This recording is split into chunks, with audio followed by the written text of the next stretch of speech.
ബഹുമാന്യ സദസ്സെ, ഇത് ഇങ്ങനെയൊരു കഥയാണ്. ആമുഖമില്ല. അല്ലെങ്കിലും കഥയ്ക്കെന്തിനാണൊരു ആമുഖം? ഞങ്ങൾ ഉദ്ദേശിക്കുന്നത് നിങ്ങളുടെ ഭാവനകളിലേക്ക് എത്തിക്കേണ്ടത് ഈ കുഞ്ഞു കലാകാരന്മാരുടെ ഉത്തരവാദിത്തമാണ്. നിങ്ങളുടെ ബുദ്ധിയും ചിന്തയും ഞങ്ങൾ സവിനയം ഈ വേദിയിലേക്ക് ആവശ്യപ്പെടുന്നു. ഇത് ഇങ്ങനെയൊരു കഥ.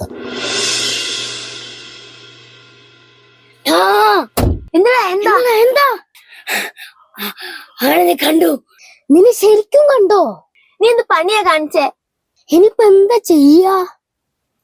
അതായാലും വരുന്നുണ്ട്, ഓടിക്കോ.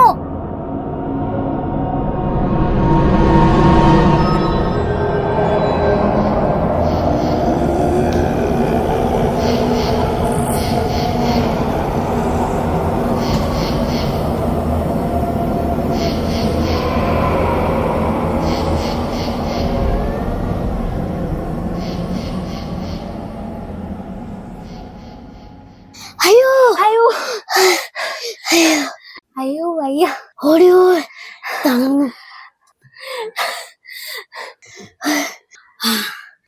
അയാളെപ്പ പെറുകില്ലെന്ന് തോന്നുന്നു. നമുക്കിവിടെ വിളിച്ചിരിക്കാം. എന്താ നമ്മൾ ചെയ്യാ? നമുക്കേ ആ കുട്ടികളെ അടുത്ത് പോകാം.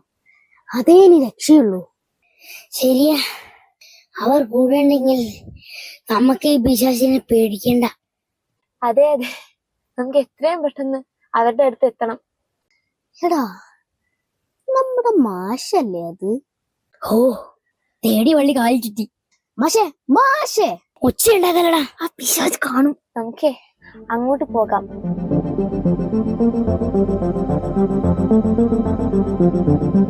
നമസ്കാരം മാഷേ.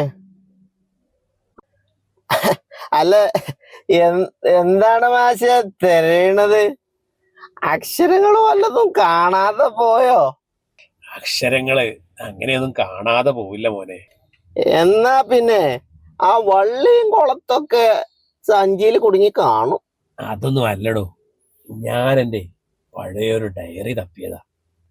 എടുക്കാൻ മറന്നെന്നാ തോന്നുന്നത്. ഇയാള് രാവിലെ ചായ കുടിക്കാൻ മറന്നില്ലല്ലോ. നീ പകരം വീട്ടാണല്ലേ? വീട്ടും മാഷേ, വീട്ടും.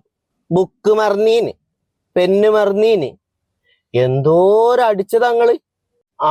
ഇങ്ങള് ഒന്നും മറക്കാൻ പാടില്ല. ഞാനിപ്പോ എല്ലാം മറക്കുന്നടോ. ഓർമ്മകളൊക്കെ കൊഴിഞ്ഞു കൊഴിഞ്ഞങ്ങനെ പോവാ. എവിടെങ്കിലും വീണടിയുന്നതിന് മുമ്പ് എനിക്ക് ഈ ഓർമ്മകളിലൂടെ ഒക്കെ ഒന്ന് സഞ്ചരിക്കണം. അതിനിറങ്ങിയതാ ഞാൻ.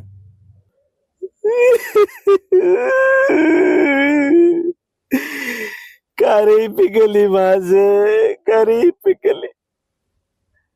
അല്ല മാഷേ, ഞാൻ അങ്ങനെ ആലോചിക്കണേ, ആ ബിരിയാണി ചെമ്മിന്റെ പുടുത്തം പോലത്തല്ലേ ആ അക്ഷരൊക്കെ. ഞങ്ങൾ എന്തിനാണ് നിങ്ങൾ പഠിപ്പിച്ചിരിക്കുന്നത്? നിന്നെ ഞാൻ തല്ലലി മാഷേ, തല്ലലി. മാഷേ ആരൊക്കെയാ ഇത്? നിങ്ങളെന്താ ഇവിടെ? ഞങ്ങൾ അവരെ തേടി ഇറങ്ങിയതാ മാഷെ. ആര്? അവരില്ലേ മാഷേ, ആ കുട്ടികൾ. മാഷിന്റെ വികൃതി കുട്ടികൾ. ഓ, അവരെയോ? അവരെ നിങ്ങൾക്ക് കണ്ടുകൂടായിരുന്നല്ലോ. എന്താ ഇപ്പൊ അവരന്വേഷിക്കാൻ? അവർ ഞങ്ങളുടെ കൂടെ വേണം മാഷേ. ഇല്ലെങ്കിൽ ഞങ്ങളെ ആ പിശാച് തിന്നു. അവരെവിടെയുള്ളത് മാഷൊന്ന് പറഞ്ഞതാ. നിങ്ങൾ ഏതായാലും ശരിയായ സമയത്താണ് വന്നത്. ഞാനും അവരന്വേഷിച്ചിറങ്ങിയതാ. ഇവിടെ കാണേണ്ടതായിരുന്നല്ലോ. എവിടെ ഇപ്പോ? നമുക്ക് ആരോടെങ്കിലും ചോദിച്ചു നോക്കാം മാഷേ. ആരോടപ്പ ചോദിക്കാ? നീ ആ പിള്ളേരെ കണ്ടിരുന്നോ? ഏത് പിള്ളേരാ മാഷേ? ഓ, അവരോ? അവര് വല്ല തുമ്പിയെ പിടിക്കാനും പോയി കാണും. പിള്ളേര് പറ്റിയ സാധനങ്ങളാ. അവരിപ്പോ കുന്നിൻ ചെരുവിൽ തുമ്പിയെ പിടിക്കുന്നുണ്ടാവും. നമുക്ക് അങ്ങോട്ട് പോയി നോക്കാം. നടക്കൂ.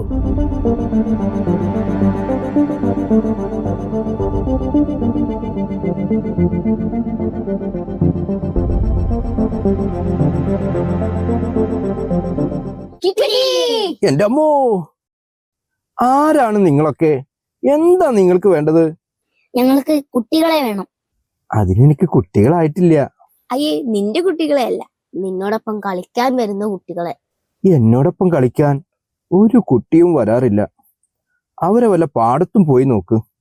ഇതിനാണോ ദുഷ്ടന്മാരെ നിങ്ങളെന്റെ ചിറകൊടിച്ചത്? അയ്യോ! എന്താ ഇവിടെ ഇല്ലേ? ഇല്ല മാഷേ, പാടത്ത് നോക്കാനാ തുമ്പി പറയുന്നത്. ആ ശരിയാ, അവരവിടെ കാണും. പാടത്തിപ്പോ പൊരിഞ്ഞ കളിയാവും. നമുക്കേ അങ്ങോട്ട് പോയി നോക്കാം.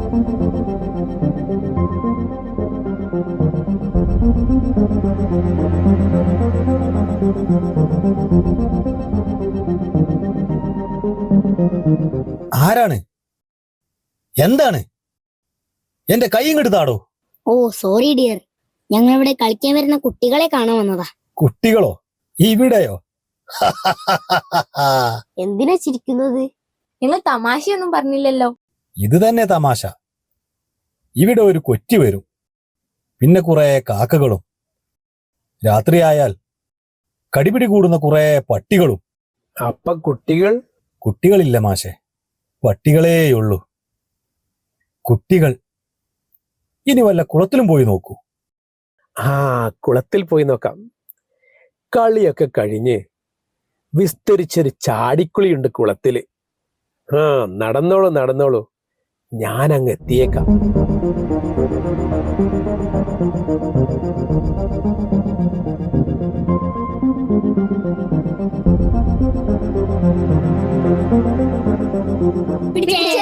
അയ്യോ, എന്നെ പാമ്പ് പിടിച്ചേ.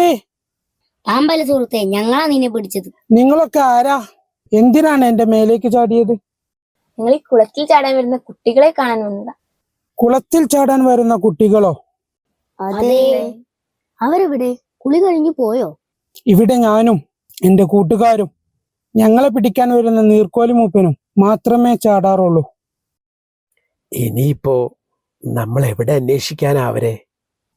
അമ്മോ, എന്റെ മുതുക് തകർന്നല്ലോ. നമ്മൾ എന്താ ചെയ്യ മാഷേ? അല്ല, കുട്ടികളെ കണ്ടില്ലേ മാഷെ? ഇല്ലടോ, നീ പറഞ്ഞിടത്തൊന്നും അവരില്ല. ഓ, ഞാനത് മറന്നു. അവരെ ഇപ്പേ പാടത്തും പറമ്പിലൊന്നും കാണാറില്ല മാഷെ. അവരിപ്പോ ഉള്ളതേ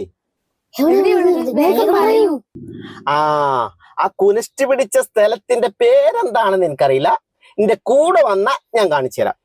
എന്നാ നടക്ക്, ഞാൻ പിറകെ വരാം. നടന്നോളൂ.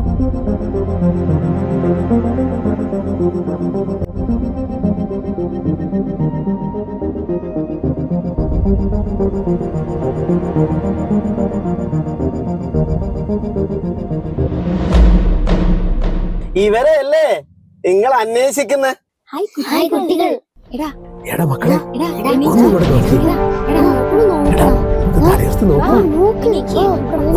ഞങ്ങളുടെ മാഷ വിളിക്കുന്നത്.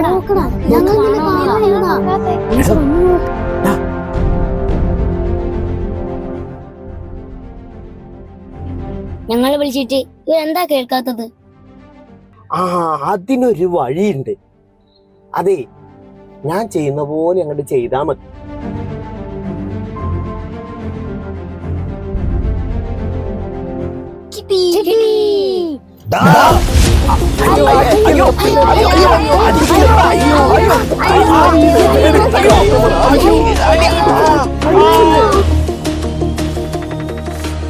കിട്ടി കിട്ടി, ആവശ്യത്തിന് കിട്ടി. സ്വത്രം. ഞങ്ങളെ ഗെയിമിൽ തോൽപ്പിക്കാൻ ആരാ നിങ്ങൾക്ക് കൊട്ടേഷൻ തന്നത്? വേഗം പറഞ്ഞോ, അല്ലെങ്കിൽ ഇനിയും കിട്ടും. ഇവര് പറയില്ലടാ. ഒരു റൗണ്ട് കൂടി അങ്ങോട്ട് കൊടുക്കാം. ഞാൻ തലമുറകൾക്ക് മുന്നേ നിങ്ങളെ പഠിപ്പിച്ച മാഷാണ്.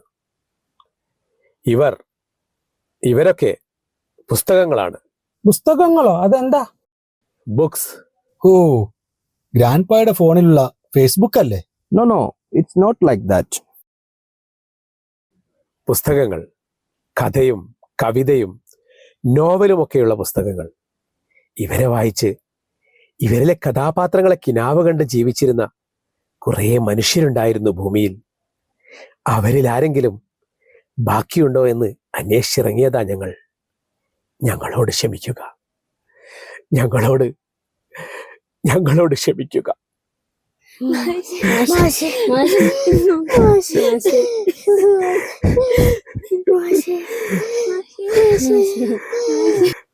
ഇത് നോക്ക് മാഷേ, ഞങ്ങളുടെ ആളുകളൊക്കെ കീറിക്കളഞ്ഞവർ. ഞങ്ങൾ തിരിച്ചു പോയിക്കോളും മാഷേ.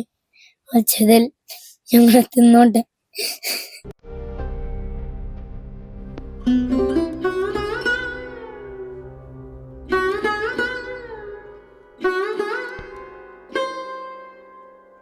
സാരമില്ല മക്കളെ, ഭാവനാശൂന്യരായി ഇവരെത്ര നാളിങ്ങനെ ജീവിക്കും? ഇവർ തിരിച്ചു വരും, വന്നേ മതിയാകൂ. ഇല്ലെങ്കിൽ മനുഷ്യകുലം തന്നെ ഭൂമിയിൽ നിന്നും മാഞ്ഞു പോകും. നിങ്ങൾ കാത്തിരിക്കൂ, ഇവർ നിങ്ങളെ തേടി വരിക തന്നെ ചെയ്യും. അതെ, ഭാവനയുടെ ലോകത്തേക്ക് ഇവർ തിരിച്ചു വരിക തന്നെ ചെയ്യും. കാരണം മനുഷ്യനെ ഇന്ന് കാണുന്ന നേട്ടങ്ങളുടെ കൊടുമുടിയേറ്റിയത് ചിന്താശേഷിയുള്ളവരും ഭാവനാസമ്പന്നരുമായ കുറെ മഹാന്മാർ ചേർന്ന് എഴുതിയും വായിച്ചും പഠിച്ചുമൊക്കെയാണ്. കുട്ടികളുടെ സ്ക്രീൻ ടൈം കൂടുന്നത് അവരുടെ ഭാവനയെയും ചിന്താശേഷിയെയും വളരെ മാരകമായി ബാധിക്കുന്നു എന്നാണ് പുതിയ പഠനങ്ങൾ പറയുന്നത്. അതിലൊരു തീരുമാനമുണ്ടാക്കാതെ നമുക്ക് മുന്നോട്ട് പോകാനാവില്ല. എല്ലാ തടസ്സങ്ങളെയും ജയിച്ച മനുഷ്യൻ ഇതിനും ഒരു പരിഹാരം കണ്ടെത്തുമെന്ന് നമുക്ക് പ്രത്യാശിക്കാം. നന്ദി.